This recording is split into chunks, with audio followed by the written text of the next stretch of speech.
Morality, I believe, is not something men invent to control one another. It is discovered, not unlike geometry or the principles of music. There is a rhythm to the soul, and when we live justly, when we act with courage, temperance, and wisdom, we live in harmony with that rhythm. The just man does not act from fear of punishment nor for reward. He acts because he knows, deep within, that to live well is to live rightly. Morality is the structure of the good life, and the good life is one governed by reason. I have said before, an unexamined life is not worth living. That examination, that relentless inquiry, leads us to virtue, not imposed by law, but drawn forth from the soul's longing for truth. And yet I must laugh, Socrates.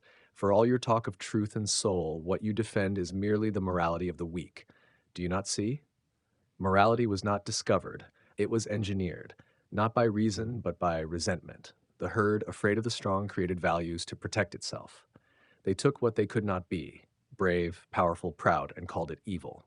They took what they were, meek, obedient, self-denying, and called it good. It is not divine order you worship, it is domestication, a cage made of words. You speak of the soul in harmony, but I see only fear in disguise. I do not ask what is moral. I ask what enhances life, what increases strength, vitality, will. There is no universal good. There is only what serves your power or diminishes it. And you believe that this power, this raw will you speak of, is the measure of all things. That strength alone justifies itself, that the powerful should define the good by what pleases them. I must disagree. To live only by appetite, by domination, by the self is not power. It is slavery to one's impulses, one's pride, one's ego.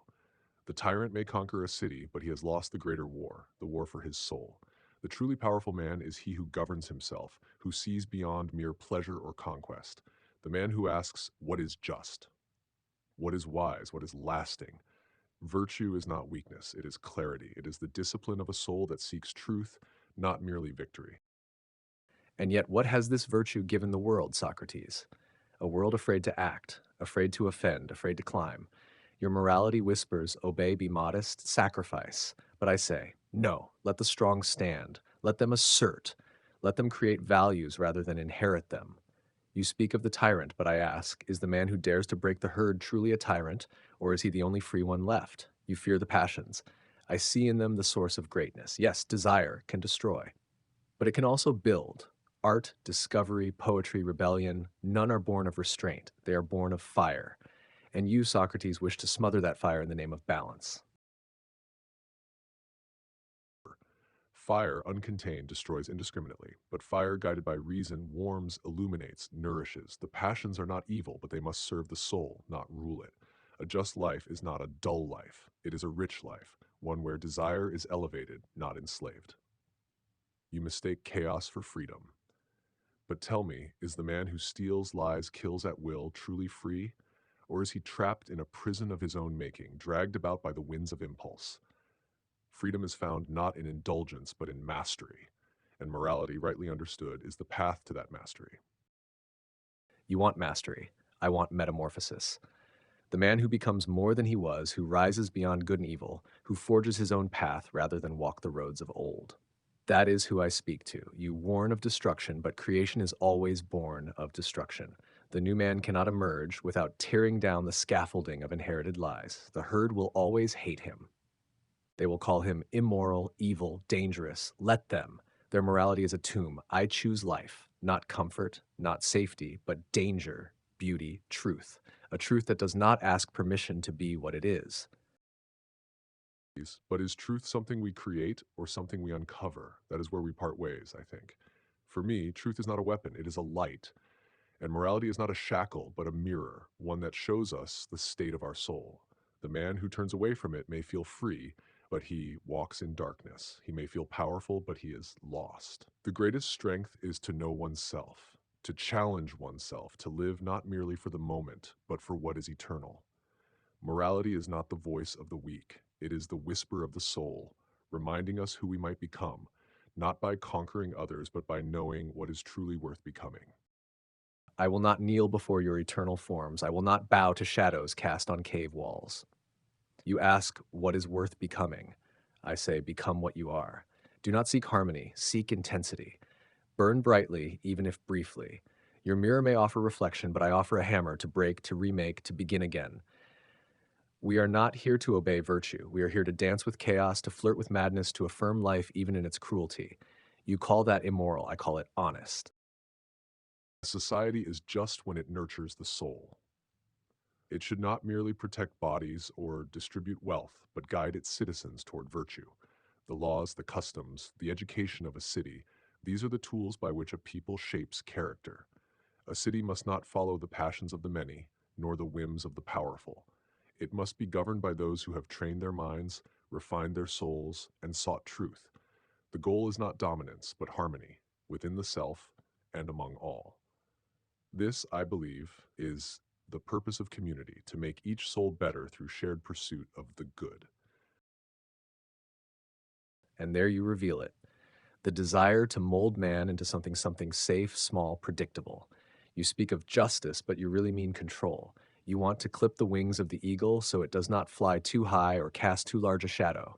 But I ask, why should the individual serve society at all? Why should the exceptional bow to the ordinary? Society, as you conceive it, fears the great man. It builds fences and laws to keep him from breaking loose. But my concern is not with the herd. My concern is with the one who dares to stand alone, who dares to become what others only dream. The state is not sacred, the soul is, and some souls must walk alone, even if it terrifies the city. And yet, can even the greatest soul flourish in isolation? We are not gods, Nietzsche. We are born into relationships, to family, to neighbor, to city.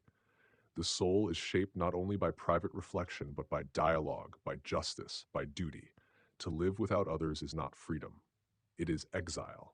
And the so-called great man who rejects all obligations, all humility, all limits, I wonder if he seeks truth or merely escape from it. True greatness is not rebellion for its own sake. It is the strength to serve what is higher than oneself, the form of the good, the betterment of others, the courage to endure when the crowd misunderstands you, not out of pride, but out of principle. You mistake loneliness for exile. The higher one climbs, the more alone one becomes. But this is not a punishment, it is a sign, a mark of difference. The masses cling to comfort and certainty, but the Creator must walk through storms. Yes, obligations exist, but only to those who earn them. I do not owe the world obedience, I owe it truth, even if that truth offends, even if it destroys illusions that bring others peace. The herdman needs morality to keep him from devouring himself.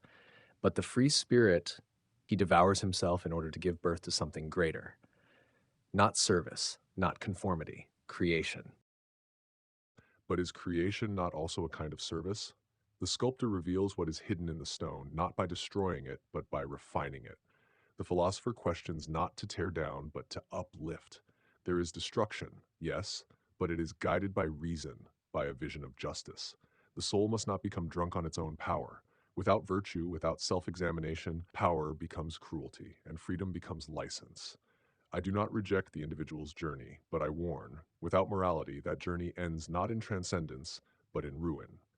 Know thyself, I have always said, and to know thyself is to know one's place, not in a hierarchy of power, but in a cosmos of meaning. You still cling to cosmic order, to eternal forms, to meanings handed down like commandments. But I do not seek to know my place. I seek to create it. Morality, as you preach it, says, be humble, be kind, submit to reason. But I say, be fierce, be joyful, embrace contradiction. The highest morality is one we write with our own hands, not inherit from the dead. Do you not see? The old gods are gone. The scaffolding has collapsed. In their place, we must learn to dance, to say yes to life with all its chaos and cruelty. The last man seeks comfort. The overman seeks becoming. But what of the vulnerable? What of the child, the widow, the poor, the stranger? If we abandon shared virtue, if each man becomes a law unto himself, who will protect those who cannot protect themselves? A society without justice becomes a tyranny of appetite. Without moral truth, how shall we know when we have wronged another? Your will to power may be beautiful to some, but to many it will be a nightmare. We need limits, not to weaken man, but to elevate him, so that he may live in peace with others and with himself. I do not deny that some are weak, but why must the strong kneel because of it? Compassion, yes, but not at the cost of excellence. If every man is caged for fear he might offend, if every genius is tamed so the average man may sleep soundly, then humanity shall rot in its own safety. I do not ask that the strong destroy the weak, only that they stop pretending weakness is virtue. The greatest lie of your morality is that it calls submission noble. But what is noble is the ascent, the risk, the vision, the daring to live without guarantee. Pity will not save us. Creation will. Then let us ask finally, what becomes of morality itself? If it is, as you claim, a construct, an illusion, a tool, do we discard it? Do we abandon the search for what is good, or do we press further, ask harder, dig deeper, not for comfort, but for clarity? Morality, to me, is not a set of rules, but a question that never ends. What is the good life? What is justice? How should one live? These are not chains, Nietzsche.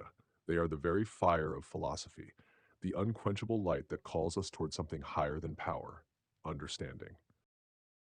Then let it burn. Let your questions blaze across the sky like lightning, but I will not pretend the answers are waiting, eternal and shining. I say, there are no answers, only the courage to ask without promise of finding. Morality, if it survives, must become poetry, a personal myth, not a system but a song. The strong will write it in blood and laughter. The weak may call it madness. Let them. But I say, the future belongs not to those who preserve what was, but to those who dare to invent what